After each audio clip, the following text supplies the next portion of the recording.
Welcome to our channel. నేను మీ లక్ష్మణ్. ప్రస్తుతం మనతో పాటు ఉన్నారు ప్రముఖ real estate expert Valluru Venkateswararao గారు. సార్తో కూడా మాట్లాడదాం. హైదరాబాద్ రియల్ ఎస్టేట్ పరిస్థితుల గురించి తెలుసుకునే ప్రయత్నం చేద్దాం. నమస్తే సార్. నమస్తే. ఎలా ఉన్నారు? సూపర్. మీరు దాదాపు ఎయిర్‌పోర్ట్‌లో దాదాపు 30 ఇయర్స్ పనిచేశారు. ఏవియేషన్ ఫీల్డ్‌లో దాదాపు మీకు 30 సంవత్సరాల సుదీర్ఘ అనుభవం ఉంది. జనరల్ మేనేజర్ కూడా చేశారు. అవును. అంటే ఉద్యోగరీత్యా మీరు ముంబై, ఇటు బెంగుళూరు రకరకాల ప్రాంతాల్లో వర్క్ చేశారు. కానీ మీరు జాబ్ చేస్తున్నా గానీ కాస్త మనసంతా రియల్ ఎస్టేట్ మీద ఉండేది అప్పట్లో అని చెప్పి ఒక మాట వినిపిస్తూ ఉండేది. కాస్త ఎక్కువ స్టడీ చేసేవాళ్ళు మార్కెట్ మీద అని చెప్పి కూడా అన్నాం. గతంతో పోల్చుకుంటే గతంలో మనకి రియల్ ఎస్టేట్ పరంగా మనం ఒకసారి చూసామంటే ముంబై ఎక్కువ మార్కెట్ బాగా డిమాండ్ ఉండేది అప్పట్లో. ఆ తర్వాత ప్లేస్ చెన్నై కూడా బాగానే ఉండేది. హైదరాబాద్ చాలా తక్కువ ఉండేది మార్కెట్. సో అలాంటిది హైదరాబాద్ ఎప్పుడు షిఫ్ట్ అయింది రియల్ ఎస్టేట్ అంటే ఏం చెప్తారు? అందరూ ఇటువైపు చూడటానికి అప్పుడు కారణం ఏంటంటే? కారణం ఏంటంటే ఒక్క మాటలో చెప్పాలంటే అప్పుడు కొన్ని initiative taken by the Chandrababu Naidu గారు 1995 కాడి నుంచి యాక్చువల్గా 1995 కాడి నుంచి అప్పుడు హైటెక్ సిటీ ఫార్మేషన్ కానీ సమ్ ప్లానింగ్ స్టార్టెడ్ అన్నమాట. ప్లానింగ్ అప్పుడు స్టార్ట్ అయింది. దానివల్ల ఏంటంటే యాక్చువల్గా ఒకప్పుడు హైదరాబాద్ అంటే only Banjara hills, Jubilee hills, Secunderabad అనేది అదే మెయిన్ ఉండేది సిటీ అనేది.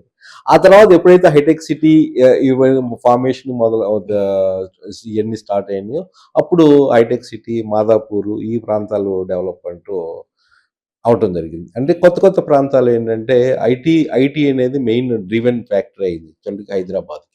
అంతకుముందు ఆల్రెడీ ఫార్మా ఉంది. Pharma before IT main pharma ఉండేది.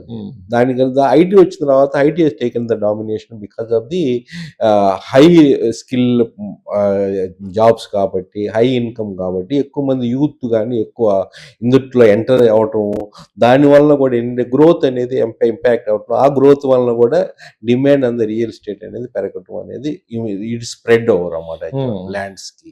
అవి చూసుకుని 1995లో మీరు కాడి నుంచి 2000 వరకు అట్లనే 2000 కాడి చూసేలేక మీకు రియల్ ఎస్టేట్లో కూడా ఇప్పుడు చాలా అప్రిహెన్షన్ ఉంది మనకి. ఎప్పుడు ఏం జరుగుతుందో తెలియదు ఒక్కోసారి.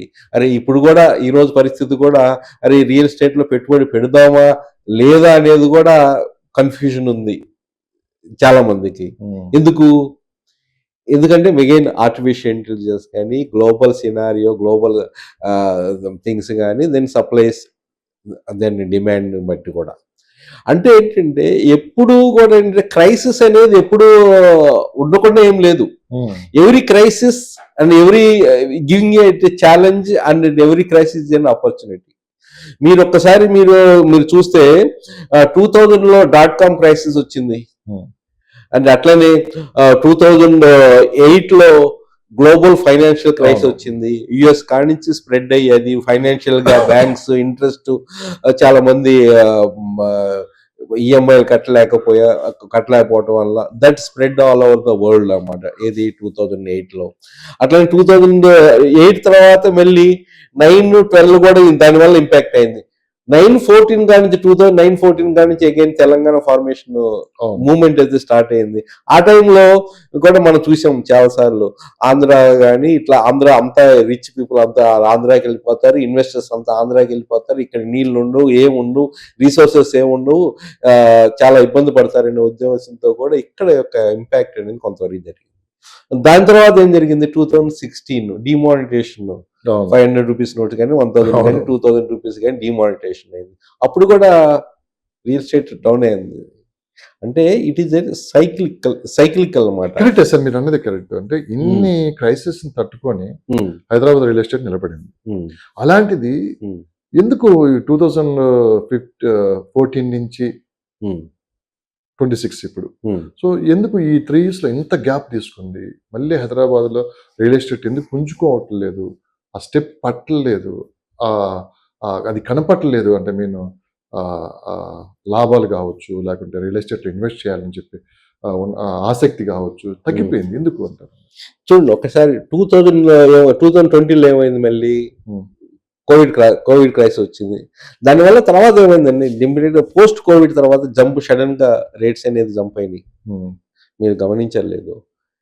ఇదేంటంటే యాక్చువల్గా మళ్ళీ తర్వాత ఇప్పుడు కూడా మళ్ళీ 2025 మీరు చెప్తుంది ఏంటంటే ఇప్పుడు ఇంకోడా ఒక క్లారిటీ అనేది లేదు. రియల్ ఎస్టేట్ లో పెట్టుబడి పెట్టే వాళ్ళకి ఉండట్లేదు అంటున్నారు.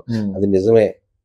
Clarity it is the stage of actually really buyers market.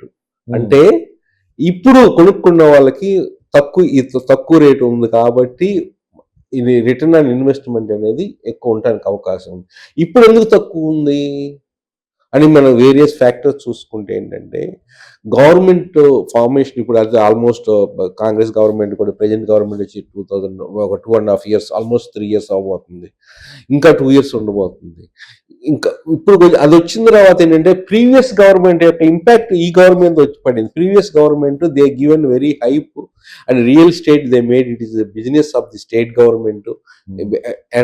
ఎక్కడ చూసినా కానీ రేట్స్ పెంచటం ఆర్టిఫిషియల్ గా, దాని యొక్క హైప్ క్రియేట్ అవ్వటం, దానివల్ల ఏంటంటే ఇప్పుడు ఈ స్టేజ్ లో ఏంటంటే ఒక రియాలిటీ అనేది రేట్స్ అనేది. మీరు ఒక మాట అన్నారు, ఇప్పుడు విపరీతంగా హైప్ తీసుకుని వచ్చారు, విపరీతంగా రేట్లు పెంచేశారు, అందుకే ఇలాంటి పరిస్థితులు వచ్చాయి.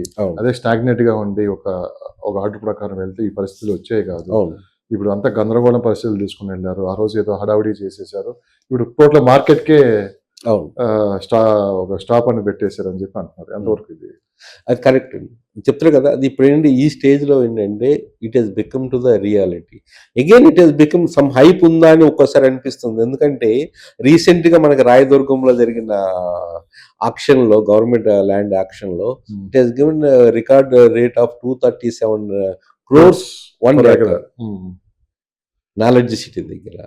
అంటే ఇవన్నీ ఏంటంటే ఒక విధంగా మీరు చూస్తే పాజిటివ్ గా కూడా చూస్తే ఏంటంటే it is the confidence of the global confidence. I say it is in global confidence, not that ఈ ఇన్వెస్టర్స్ కూడా ఏంటంటే ఎవరైతే పెడుతున్నారో it's not the local builders or local developers. They're giving the massive participation by the rest of the మన state లో వాళ్ళే కాదు, ఇప్పుడు తెలంగాణ స్టేట్ లో కాదు, ఇప్పుడు builders from the all over the India ఉన్నారు. ఒకప్పుడు రియల్ ఎస్టేట్ అంటే అందరికి అందుబాటులో ఉండేది, ప్లాట్స్ కొనాలని, ఇల్లులు కొనాలని, కానీ ఒక ప్రైస్ నార్మల్ ప్రైజెస్ లో ఉండేది. ఇక బిగ్ ప్లేయర్స్ అందరూ ఎంట్రీ అవటం వల్ల, పెద్ద పెద్ద కంపెనీస్ ఇందులో రియల్ ఎస్టేట్ రంగంలో రావటం వల్ల ఒకసారిగా రేట్లు పెంచేసి సామాన్యులను దూరం చేశారు. అంటే ఓకే, మీరు అన్న మాట సామాన్యులకు రియల్ ఎస్టేట్ అనేది దూరం అయింది అనటంలో సిటీ లో ఔటర్ రింగ్ రోడ్ లోపల ఉంది కానీ, but there is an opportunity to buy after outer ring road, beyond outer ring road. ఎందుకంటే infrastructure there it is expanding, growth అనేది expanding beyond the outer ring road. ఈ రోజు మీరు సిటీలో ఉండాలని ఎందుకు అనుకుంటారండి? సిటీకి ఇప్పుడు ఏంటంటే సిటీ ఎక్స్పాండ్ అవుతా ఉంది. ఒకప్పుడు సిటీ వేరు, ఎర్లియర్ హెచ్ఎండిఏ లిమిట్స్ 7,650 అంత ఉండేది. ఈ రోజు expansion the same 10,450 square kilometres అనేది హెచ్ఎండిఏ లిమిట్స్ అనేది దాటింది. హెచ్ఎండి లిమిట్స్ అయితే పెంచుకుంటూ వెళ్తున్నారు కానీ గ్రోత్ దాని తగ్గ మార్కెట్ లేదు. మార్కెట్ లేదు అనడానికి లేదు. చూడండి, మార్కెట్ ఉంది అని నేను చెప్తాను. ఎక్కడ ఉంది? ఓవరాల్ మీరు రిజిస్ట్రేషన్ కానీ వాల్యూ పరంగా చూసుకుంటే పెద్దగా లేదు. కానీ రైట్ ప్రాపర్టీకి, రైట్ బిల్డర్ కి, రైట్ లొకేషన్ లో పెడుతున్న వాళ్ళకి డెఫినెట్ గా మార్కెట్